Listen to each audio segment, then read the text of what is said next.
Tengo la sensación de Es, que los acuerdos de paz beneficiaron únicamente a sus firmantes y a las clases dominantes. ¿Estoy en lo correcto? en efecto, la mayoría de las personas que se vieron eh, verdaderamente beneficiadas fueron ellos, por lo menos en el tema de poder político y en el tema económico. Si bien la ausencia de la paz representó una oportunidad para que la sociedad salvadoreña se desarrollara, pero más bien las condiciones que provocaron la guerra persistieron todo el tiempo de los 30 años que gobernó Arena y el FMLN. Ahora bien, vamos a entender que la limitación de los recursos financieros para la mayoría de la población y el escandaloso, pero el escandaloso aumento de los caudales económicos de las clases beneficiadas no tiene ningún sentido, se contrapone totalmente a la realidad de lo que se suponía los acuerdos de paz iba a atraer para la sociedad salvadoreña. He tenido discusiones importantes con muchísimas personas y es que la gente bajo el esquema del neoliberalismo, la gente dice, no, es que el desarrollo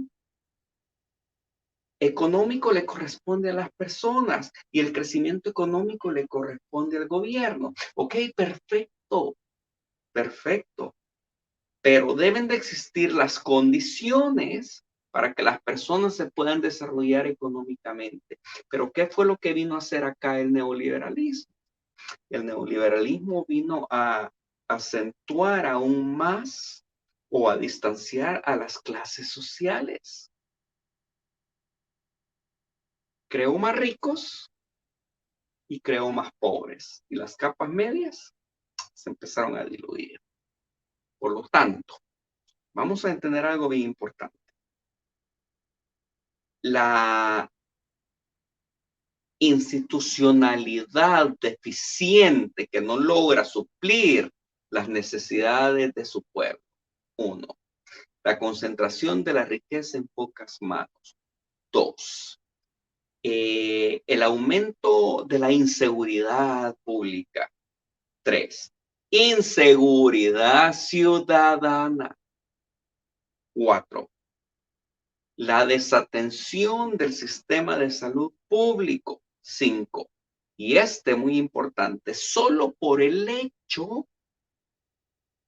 de que era importante que los partidos de gobierno beneficiaran a las clases dominantes, que eran dueños de hospitales, que eran dueños de clínicas, así como el doctor Massa del gobierno de Saca, que cuando él era ministro de Seguridad Pública, si no me equivoco, él limitaba el uso de los escáneres, de los aparatos de scan, de los aparatos de rayos X.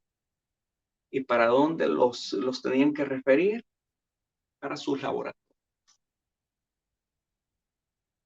pagando. Es como las medicinas.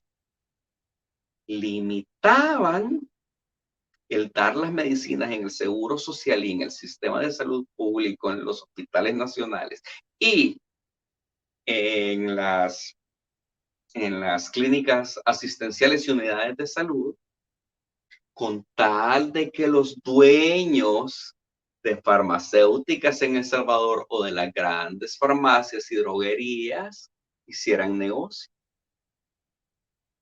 Así fue como se benefició Cristiana y con Droguería Santa Lucía. Así fue como se benefició mucho Miguel Lacayo con las farmacias económicas. Así fue como se beneficiaron los de Terramed.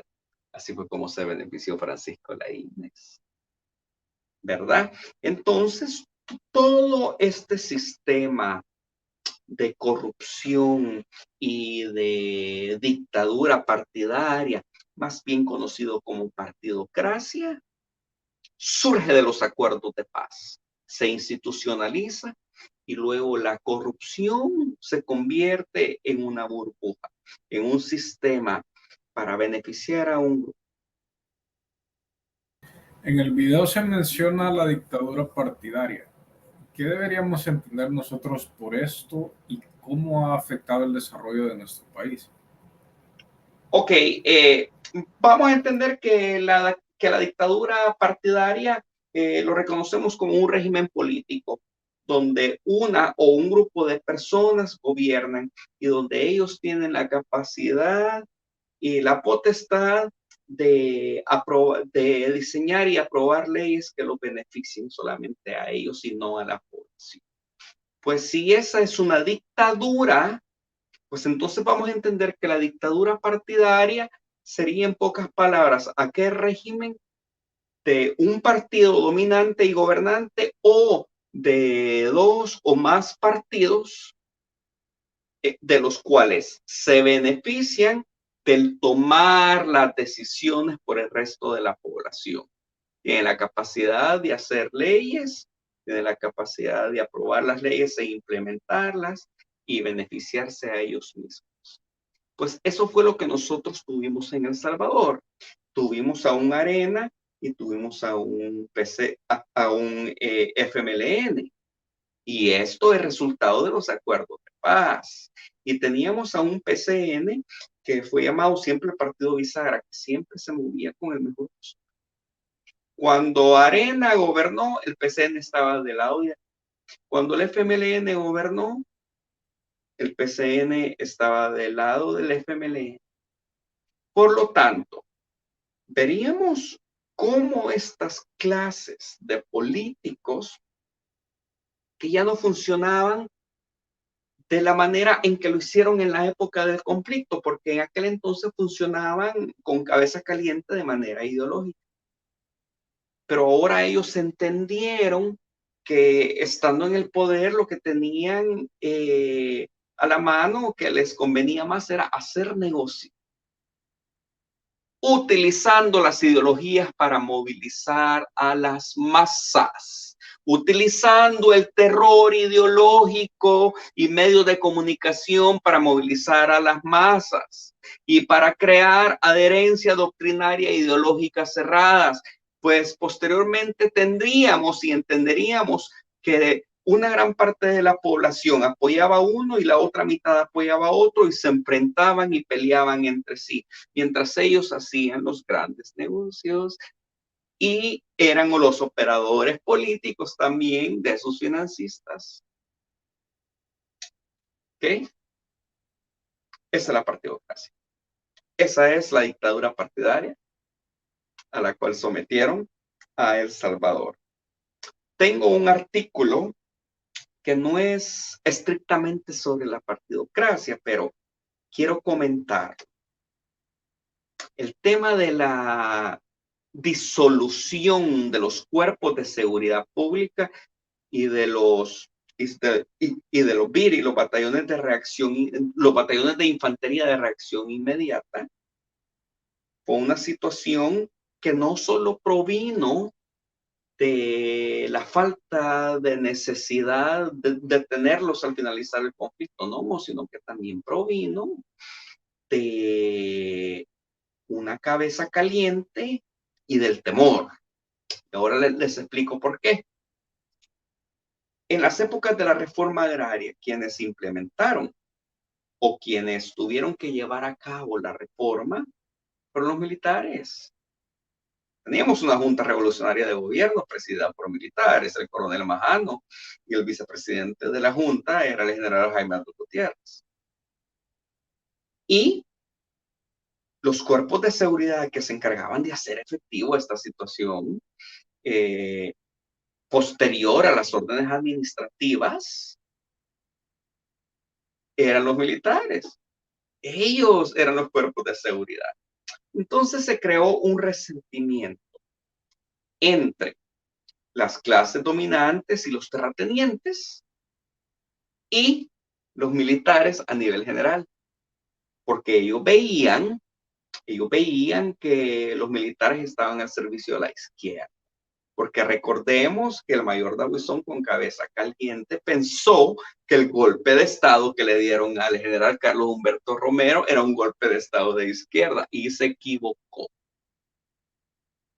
¿verdad? Entonces, ese concepto continuaría hasta que Cristiani llegó al poder. Se saltó la tanda del coronel Vasconcelos de artillería y puso a la tandona, a ciertos miembros de la tandona, a manejar la guerra. Ahí veríamos al general Ponce, ahí veríamos al general Vargas, ahí veríamos al general Montano, al coronel Montano, ahí veíamos al coronel Elena Fuentes, que hace poco murió, que en paz descanse. Ahí veríamos a gente como el Torres Taven, mal queridos por las tandas anteriores, por traidores, y también mal queridos por las tandas posteriores, por corruptos. Yo escribí un artículo en el 13 de marzo del 2013, hace 9 años. Yo estaba bastante joven en política, pero entendía muy bien lo que había sucedido. Les quiero leer eso. La verdad política tras la disolución de los cuerpos de seguridad militar en El Salvador. Es inaceptable para la Fuerza Armada de El Salvador hacer caso a las condiciones de los acuerdos de paz, dice en enero de 1992 el otrora fallecido ministro de la Defensa Nacional al presidente de la República. Ustedes militares, quiero verlos a todos en ese cuarto. Responde el presidente.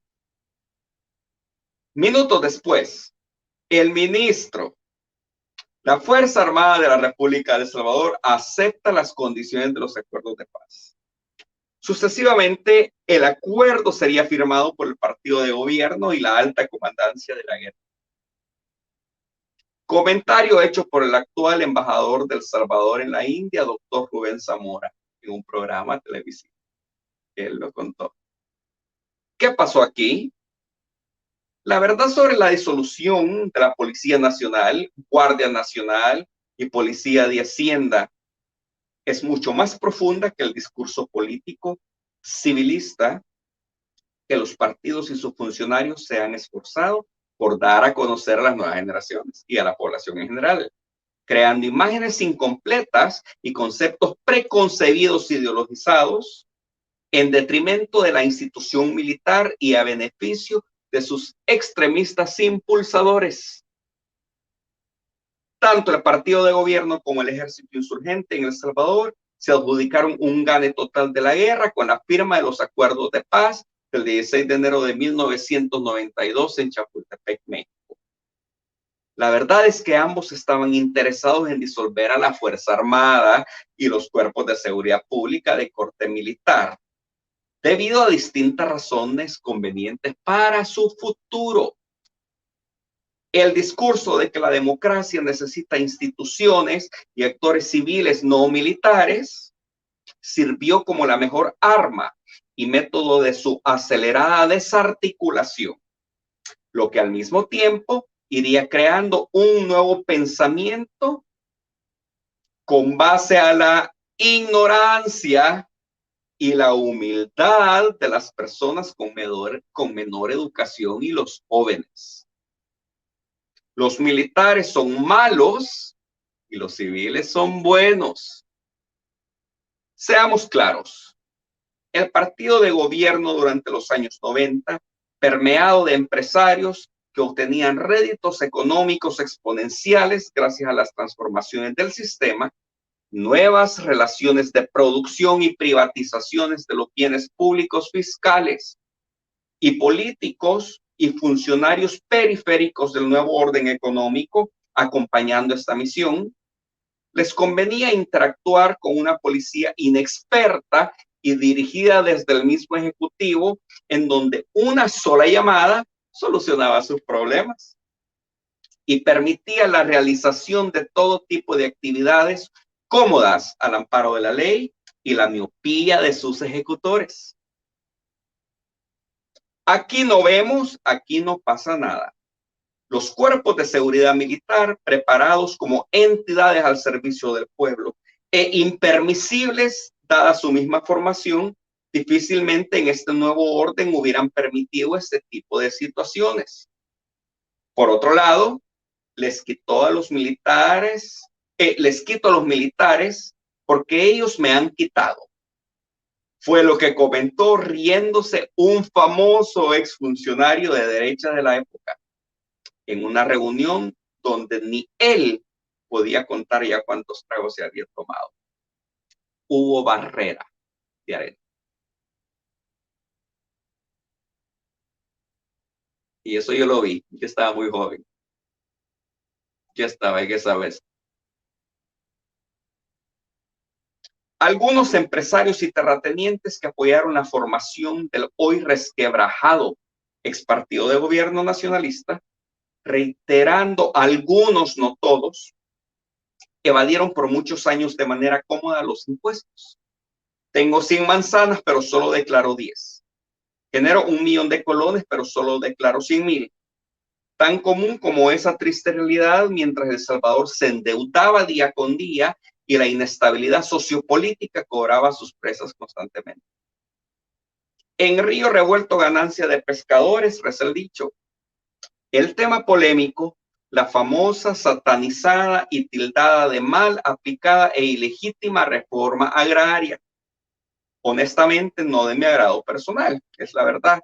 Yo nunca estuve a favor de la reforma agraria, pero dirigida a beneficio de estratos bajos como reacción y medicina ante la explosión revolucionaria y guerra civil que se empezaba a vivir en nuestro país. Una política de la Junta Revolucionaria de Gobierno, donde se hacía lo que la democracia cristiana ordenaba y donde los militares por mandato de ley debían cumplir sin excusas, les gustase o no. Tristemente, todo se paga y aquel que había evadido impuestos sobre la renta por muchas décadas, declarando 10 manzanas y realmente teniendo 100, perdía las 90 por no estar legales y un poco más, esto último comprado por el gobierno bajo un peritaje de la época. Los militares son malos, nos han quitado nuestras tierras, decían los patronos. Lo curioso es que los militares seguían una orden amparados en la ley, pero ¿quiénes eran los que verdaderamente la violaban entonces? Por donde le busquemos encontraremos la misma respuesta. La venganza es dulce en la política, más aún si convencemos a todos de que es lo correcto y hacemos que nos apoyen. Pregonaban los nuevos dirigentes de gobierno en sus reuniones. Lo escuché muchas veces. Olvidando que quien les dio vida como políticos fue una institución que provenía de la visión de un militar que no era cobarde como ellos. Por bien o por mal, el mayor Dawison, muy dentro de una tergiversada, siento yo, mentalidad ultranacionalista, era un líder y era un hombre de valor. La postura del ejército insurgente, luego convertido en el partido de izquierda radical en El Salvador, cuando creíamos que era radical y cuando todavía no sabíamos que estaba haciendo negocio. Aclaro, es predecible y mucho menos compleja. Así como el agua no se mezcla con el aceite y como un pequeño pájaro le teme a un felino, aprovechemos la oportunidad y desarmémoslos de una sola vez. La Fuerza Armada y sus cuerpos de seguridad pública militar. Feliz consigna de esta nueva, inexperta y oportunista agrupación política.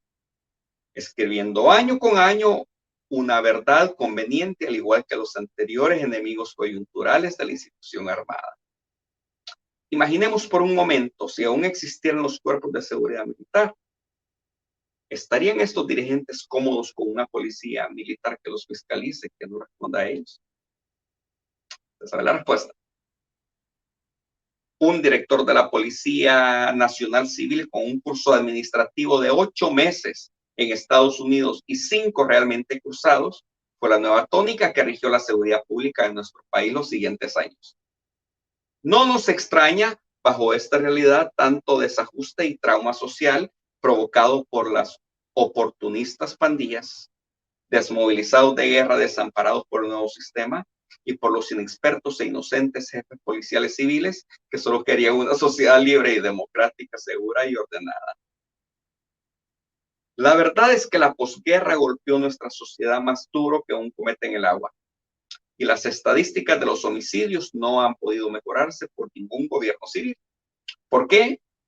Por culpa de sus mismos antecesores políticos y su vorágine revanchista que no permitió una disolución de los cuerpos de seguridad militar de una manera ordenada y sistémica. Disolución irresponsable y apresurada para ganar protagonismo, aprovecharse de un sistema nuevo con errores por donde se le busquen y establecer un sistema político en el cual el poder y sus bondades se repartan periódicamente, dejando atrás malos ratos, acusaciones y corrupciones, provocando el olvido del pueblo ante los nuevos ofrecimientos electorales. ¿Cómo se llama eso? Demagogia. Curiosamente, una persona me preguntó hace un tiempo, amigo, ¿cómo sabes tú que la policía actual careció desde sus inicios de la preparación suficiente para combatir el crimen organizado y la delincuencia? Si tenemos una policía grandiosa creada por hombres visionarios que amaban su país y firmantes de los acuerdos de paz. Yo solo lo miré a los ojos y le dije con una sonrisa, mi amigo, soy hijo de un exdirector de la policía y viceministro de Seguridad Pública de nuestro país. Pues esto fue lo que yo escribí hace 9 años. Por eso es que hay gente que está tan encerrada en que no quiere ver en ese tiempo militares en la calle. Ellos no quieren, o sea, yo entiendo que hay personas que no les conviene, pero hay gente que genuinamente sale en medios de comunicación a decir que no quiere ver militares. ¿Será que de ahí es que viene esto? Por supuesto, enemigo coyuntural, arena, enemigo natural, arena de los militares. Por eso es que yo todo el tiempo he criticado, pero de una manera respetuosa, a militares ya retirados o incluso militares activos, que ellos han estado todo el tiempo al servicio de arena o han creído en arena. Es que hay que pasar por ahí para darse cuenta de lo que verdaderamente son. Hay que haber tal vez crecido en una familia de militares que no pertenecían al partido para entender que era todo lo que el partido le estaba haciendo a la institución. Hay que tal vez que haber conocido gente que verdaderamente amaba a su institución para darse cuenta cómo ellos la estaban corrompiendo. ¿Verdad? Hay que haber tenido tal vez a un padre militar que si bien no aplicó mayor disciplina militar, pero que uno lo conoció y uno conoció su doctrina y sabiendo que todo provenía de la institución. Entonces, la mayoría de personas carecen de esas oportunidades. Y aquí no estoy defendiendo a los militares, no. Yo lo que estoy diciendo es la verdad. Hice referencia a este artículo que yo escribí hace 9 años porque el tema de la inseguridad pública se creció gracias a una Policía Nacional Civil inexperta, gracias a un gobierno que hacía negocio de la inseguridad porque ellos ya estaban creando empresas de seguridad y necesitaban que la policía fuese deficiente para ellos beneficiarse con sus empresas de seguridad y hacer dinero, ¿verdad? Y gracias a la política exterior norteamericana, que era de generar un nuevo nivel de desestabilización, ¿verdad? Entonces, la desarticulación desordenada de los cuerpos de seguridad pública militar, se tenían que desarticular. Si es que eso, allí no hay nada que cuestionar. No se necesitan entonces para qué tener. Pero de la manera correcta para no dejar vacíos en la seguridad pública. Por lo tanto, de ahí es de donde surge que muchas personas mayores, ay, en los tiempos de la guardia, que un pandillero hubiera estado haciendo eso. Ay, si la guardia existiera todavía. Porque se imponía orden, se imponía respeto al Estado. Hoy eso ya no existe. Bueno, no sé en los tiempos del gobierno actual, yo espero que haya cambiado. Yo tengo muchos años de no vivir en el país, ¿verdad? Pero por lo menos cuando yo estaba ahí hace casi 6 años, las cosas estaban muy mal, ¿verdad? Algo importante que sucedió en la época de la dictadura partidaria fue los altos niveles de demagogia que, que provocaron mucho daño, engañaron mucho a la gente. Otra cosa que yo he podido identificar son el clientelismo político y el compadrazgo, ¿verdad? El tema de la corrupción, cómo se institucionalizaron las plazas fantasmas y las ONGs u organizaciones de la sociedad civil que realmente eran un conducto para financiar a los partidos políticos y hacer negocio, cómo se institucionalizó el sistema de sobresueldos. Y así como lo escribí al final del video, yo verdaderamente me admiraba. Bueno, yo al principio pagaban que la administración pública pagaban increíble bien y empecé a creer que por eso el dicho de quiero un hueso en el Estado, quiero un hueso en el gobierno, quiero un hueso en la asamblea. Luego cuando yo tuve la oportunidad de trabajar en institución pública, yo me di cuenta que los sueldos son totalmente incompatibles con el estilo de vida de estas personas con poder político. Entonces, ahora entenderíamos el sistema de sobresueldos, el tráfico de influencias, el sistema de las plazas fantasmas, cómo influía, ¿verdad? Entenderíamos cómo, cómo estos políticos se habían convertido de ser políticos ideologizados y de movilizar a las masas por una ideología, cómo se habían convertido en traficantes de la ideología por intereses económicos, ¿verdad? Fue lo que sucedió. Excelente artículo, Juan. Me gustó bastante. Está muy bien claro, bien explicado y para... ¿qué fue? ¿Qué edad tenías más o menos ahí? Estaba jovencito, dices. Hace 9 años. Oh, ok. Sí, No quiero que sepan mi edad. Mantengamos el secreto. Algunos todavía me llaman cipote. Algunos todavía me llaman bicho. Entonces, muchas gracias por eso. Está bueno.